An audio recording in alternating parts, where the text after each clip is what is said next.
saudara yang ada di Indonesia ini. Kita mulai dari yang pertama. Kita semua sama tahu ada kelompok yang begitu ngotot menuntut pencabutan TAP MPRS nomor 25 tahun 1966. Kalau TAP MPRS ini dicabut, yang diuntungkan adalah keluarga besar PKI.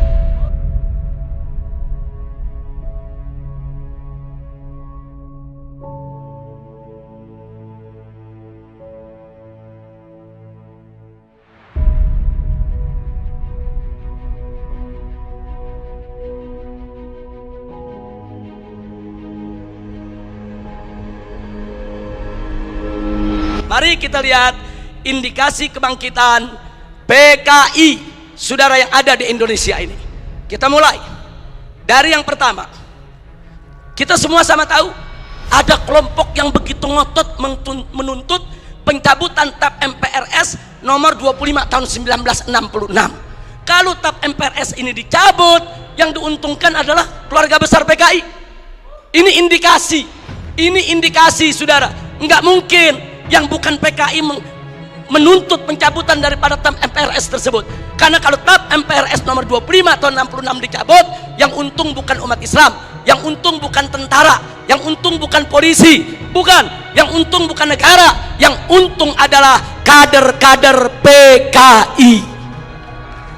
Nah sekarang yang kedua, saudara, sebelum tahun 1998, sejarah pengkhianatan PKI di Madiun 1948 maupun G30S PKI 1965 itu tercantum, diceritakan dalam sejarah Indonesia, masuk dalam kurikulum.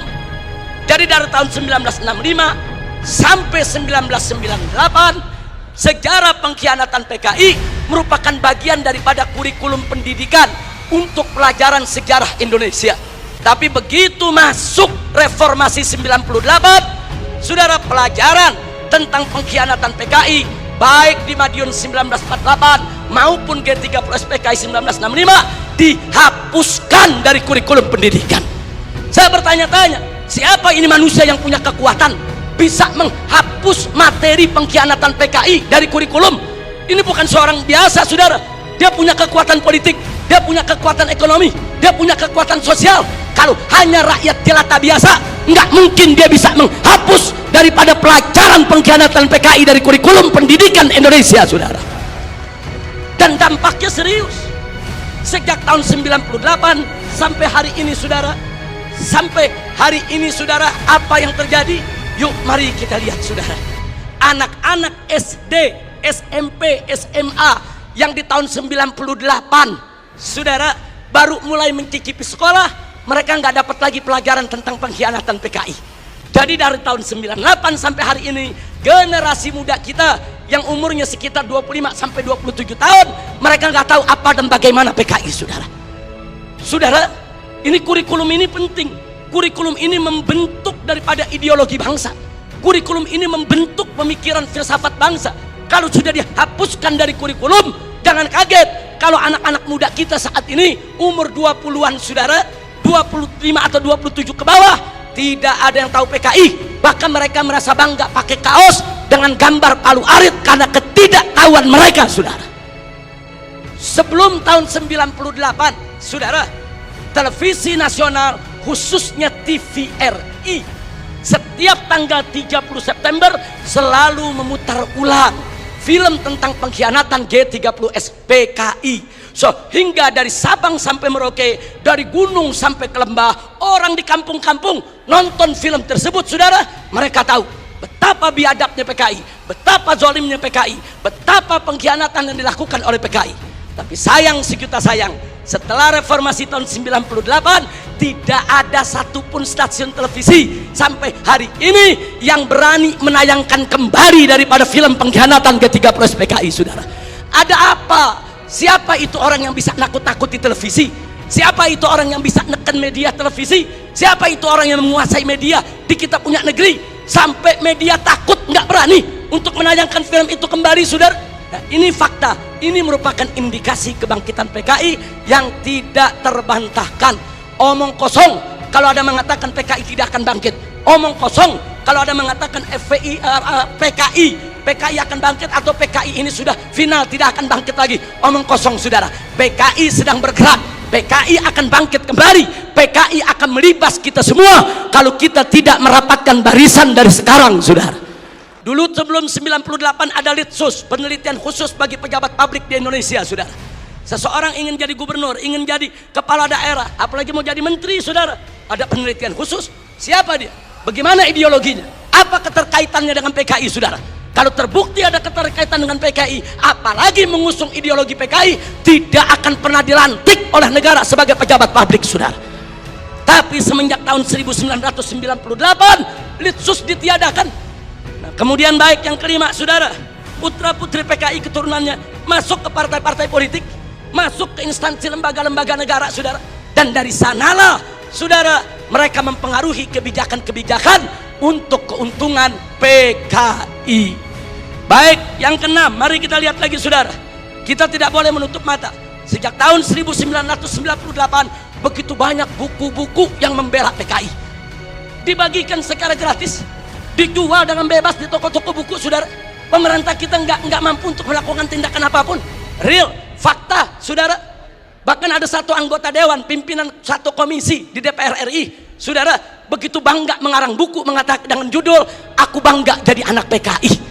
Nggak sampai di situ, bahkan dia karang buku lagi dengan judul "Anak PKI Masuk Parlemen", seolah-olah dia ingin meledek semua yang anti PKI. Manusia-manusia Indonesia yang anti PKI, ada urusan apa dengan kalian? Aku bangga jadi anak PKI. Bangsa Indonesia yang anti PKI, ada apa dengan kalian benci PKI? Ada apa musuh PKI? Aku anak PKI masuk parlemen dan aku bangga menjadi anak PKI. Innalillahi wa inna ilaihi rajiun. Ini indikasi.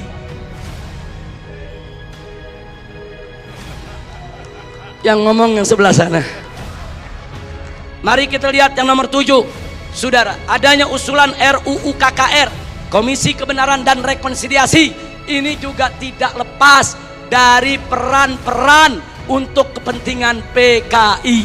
Kemudian yang ke-8, bagaimana Komnas HAM, luar biasa saudara, berikut LSM liberal yang menjadi LSM komprador saudara, yang bersuara untuk kepentingan asing, juga mereka semua bersuara untuk membela PKI.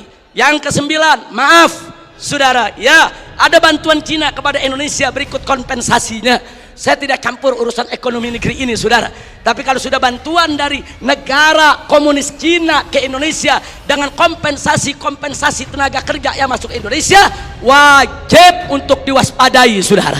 Nah kemudian jangan lupa yang ke-10 saudara, ada beberapa parpol, bukan satu, yang terang-terangan mengirim kader-kadernya ke Republik Rakyat Cina untuk ikut pendidikan politik. Mereka dididik oleh Partai Komunis Cina saudara. Ada apa? Ya itu hak partai tersebut, itu hak pribadinya, saya tidak ikut campur. Tapi saya sebagai bangsa Indonesia punya hak untuk mewaspadai partai-partai yang menjalin kerjasama dengan Partai Komunis Cina saudara. Yang ke-11, di mana-mana ada seminar, ada temu kangen saudara. Di mana-mana ada temu kangen PKI, seminar PKI saudara. Sementara saudara dari pihak aparat keamanan setengah hati untuk membubarkan mereka saudara. Berapa kali di Taman Ismail Marzuki mereka menggelar acara, bikin kegiatan saudara. Ada bentrokan dengan gerakan bela negara, dengan laskar-laskar FPI di beberapa tempat saudara.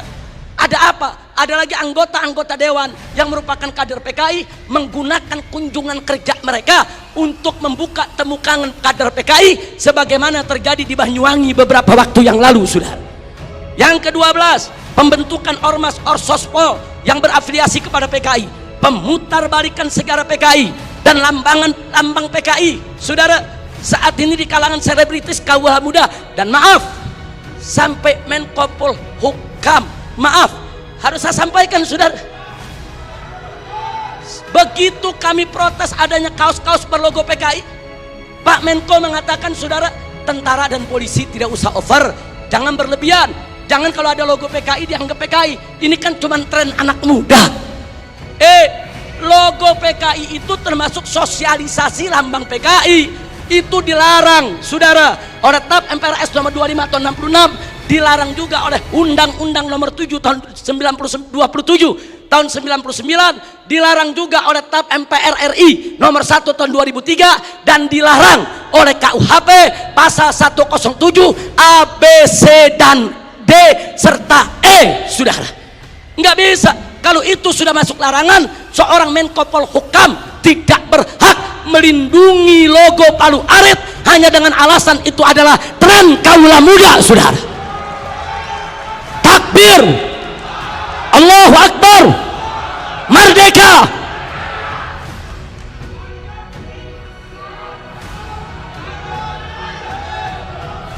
Baik, yang ke-15, saudara. Belum lama ini, saudara, ada usulan konyol penghapusan kolom agama dari KTP, saudara. Kalau kolom agama dihapuskan dari KTP, saudara, maka ini merupakan kesempatan bagi kalangan ateis, bagi kalangan PKI untuk tidak lagi mencantumkan agamanya, saudara. Ini berbahaya. Ini merupakan indikasi kebangkitan PKI. Baik, yang ke-16, saudara. Dorongan untuk minta maaf kepada PKI. Ada apa? Saya ditanya sama wartawan, Habib Rizik, ini bagaimana sikap FPI kalau presiden sampai minta maaf kepada PKI? Saya jawab, kalau presiden ngotot meminta maaf kepada PKI, saya usul sekalian saja minta maaf sama Belanda dan Jepang. Jangan tanggung-tanggung minta maaf, saudara. Minta maaf saja. Belanda, maaf dulu pejuang kami membunuh tentara Belanda. Jepang, maaf dulu gerilyawan kami membunuh Anda. Minta saja sekalian maaf kepada Belanda dan Jepang, saudara. Belanda dan Jepang itu penjahat, saudara. Sebagaimana PKI, bukan kita yang minta maaf kepada Belanda dan Jepang, bukan kita yang minta maaf kepada PKI. PKI yang harus minta maaf kepada bangsa Indonesia, saudara. Baik, kemudian berikut yang ke-17, saudara. Maaf, sekarang ini ada jargon revolusi mental. PDIP juga. Kalau yang dimaksud revolusi mental adalah revolusi akhlak, revolusi moral, revolusi budi pekerti, dari tidak baik menjadi baik, tentu kami dari FPI akan sangat-sangat mendukung. Tapi kalau yang dimaksud revolusi mental adalah membebaskan jiwa dari ikatan agama, membebaskan jiwa daripada aturan hukum Tuhan, sebagaimana yang pernah disuarakan oleh Karl Marx, sebagaimana di tahun 50-an pernah dikampanyekan oleh PKI. Ini jargon PKI dulu, saudara. Nah, kalau itu yang dimaksud, kami menolak istilah revolusi mental kalau hanya memberikan kesempatan kepada PKI untuk bangkit, ya kawan. 19, saudara. Saat ini di beberapa karnaval, bagaimana tokoh-tokoh PKI, saudara, seperti Aidit, seperti Nyoto, saudara, itu dibawa-bawa, diusung-usung. Bahkan dalam karnaval peringatan HUT RI di Madura, saudara, di Sumatera Barat, kemudian di Jawa Timur. Ada apa kalau ini bukan indikasi kebangkitan mereka? Dan yang ke-19, saudara, maaf, beberapa waktu yang lalu juga ada simposium di Arya Duta, saudara. Ya, tujuan pemerintah baik, dimonopoli oleh pemerintah, bagus tujuannya, saudara. Tapi sayang sejuta sayang, saudara, ternyata simposium tersebut, saudara, hanya menguntungkan kader-kader PKI ketimbang kader-kader bangsa Indonesia sendiri, saudara. Nah, karena itu, saudara, yang terakhir, yang ke-20, saudara. Ada jenderal PKI. Yang terakhir, saya sedih, kecewa bercampur marah begitu saya saksikan di ELC, saudara, Indonesia Lawyer Club, di salah satu sebuah stasiun televisi, saudara, ada tokoh yang mengatakan kalau PKI itu hanya korban. Kalau PKI itu korban, penjahatnya siapa? Kalau PKI korban, berarti penjahatnya NU, penjahatnya Banser, penjahatnya Masumi, penjahatnya tentara, penjahatnya Polri, penjahatnya negara, saudara. Nah, maka itu, saudara, ya kalau korbannya PKI, berarti penjahatnya Nahdlatul Ulama NU, berarti penjahatnya Muhammadiyah.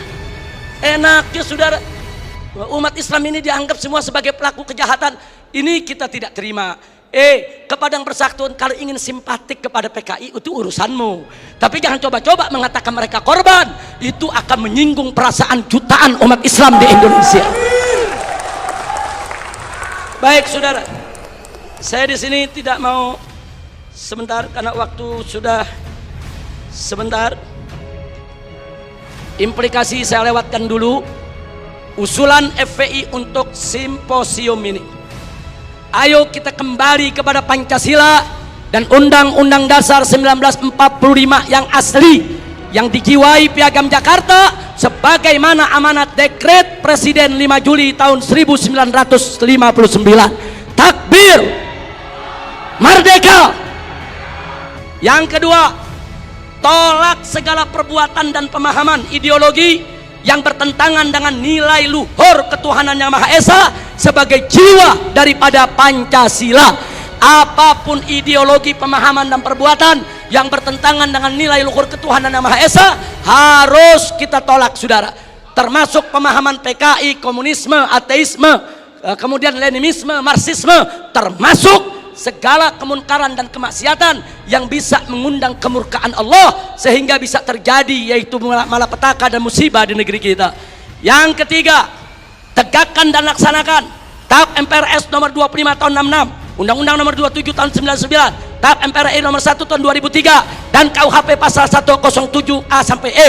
Karena itu kita serukan TNI dan Polri jangan pernah ragu. Anda semua punya payung hukum untuk menindak, menutup, membubarkan setiap kegiatan PKI di seluruh wilayah NKRI ini saudara.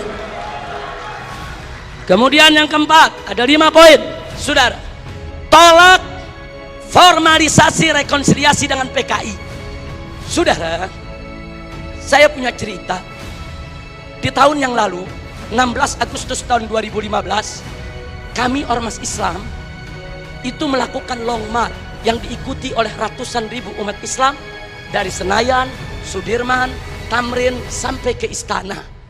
Kenapa kami gelar itu parade tauhid saudara dengan ratusan ribu umat Islam?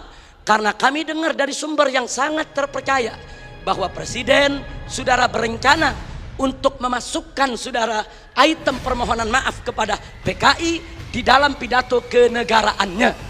Kita melakukan demo-demo kecil dan puncaknya yaitu tanggal 16 Agustus 2015 saudara. Nah lalu apa saudara? Di situ umat Islam sepakat kalau Presiden Jokowi tetap ngotot meminta maaf kepada PKI atas nama negara, kami akan serukan umat Islam saudara dan seluruh bangsa Indonesia dari Sabang sampai Merauke, kita turun ke jalan lengserkan siapapun presiden yang membela PKI saudara. Takbir, merdeka. Nah kenapa kami tolak formalisasi rekonsiliasi dengan PKI? Karena akan membuka luka lama sejarah dan bisa membuka pintu fitnah yang berbahaya. Yang ingin saya berbagi cerita, saya diundang oleh Menko Polhukam di rumahnya. Kami diajak dialog soal PKI. Saya tanyakan langsung kepada beliau, apa betul Presiden tetap akan minta maaf kepada PKI? Beliau saat itu memberikan jaminan, Habib, Presiden tidak akan minta maaf kepada PKI. Kalau sampai saya menyetujui itu, beliau tunjuk pengawalnya di sebelah Kopassus. Ini anak buah saya Kopassus akan tembak kepala saya. Nah, terus saya tanya lagi, saudara kepada beliau, baik, tapi saya dengar Anda dapat tugas khusus dari Presiden untuk mencari formulasi rekonsiliasi nasional berkaitan dengan PKI. Nah, beliau jawab betul. Jadi beliau tidak menafi saudara, betul. Saya dapat tugas bagaimana mencari formulasi rekonsiliasi kita dengan PKI. Baik, saya tanya, itu maksud rekonsiliasi itu apa Pak? Tujuannya apa? Apa tujuannya? Oh dikatakan supaya tidak ada dendam di antara kita, supaya kita hidup damai. Oh kita tolak saudara, tidak perlu rekonsiliasi yang formal. Sebab saudara, rekonsiliasi secara alami telah berjalan di tengah masyarakat antara PKI dengan bangsa Indonesia saudara. Artinya hari ini seluruh kader-kader PKI, keturunan PKI sudah mendapatkan hak sosialnya, hak sipilnya, hak budayanya, hak politiknya, hak ekonominya. Mereka minta apa lagi? Mereka jadi pejabat bisa, jadi pengusaha bisa. Mereka udah nggak diganggu oleh umat Islam saudara. Itu rekonsiliasi alami saudara. Tinggal kita minta kepada keturunan PKI tersebut, silakan kalian berkarya, silakan kalian ini berkarir, silakan kalian berjuang untuk bangsa ini. Tapi satu syarat, kami tidak akan ganggu kalian jadi pejabat, jadi bisnismen, jadi pengusaha. Tidak.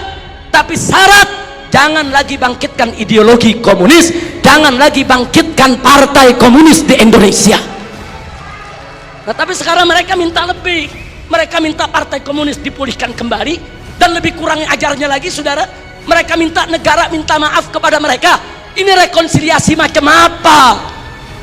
Maka itu rekonsiliasi yang diformalisasi oleh pemerintah, saya khawatir ini akan membuka luka lama sejarah, dan ini bisa membuka fitnah yang sangat berbahaya, saudara.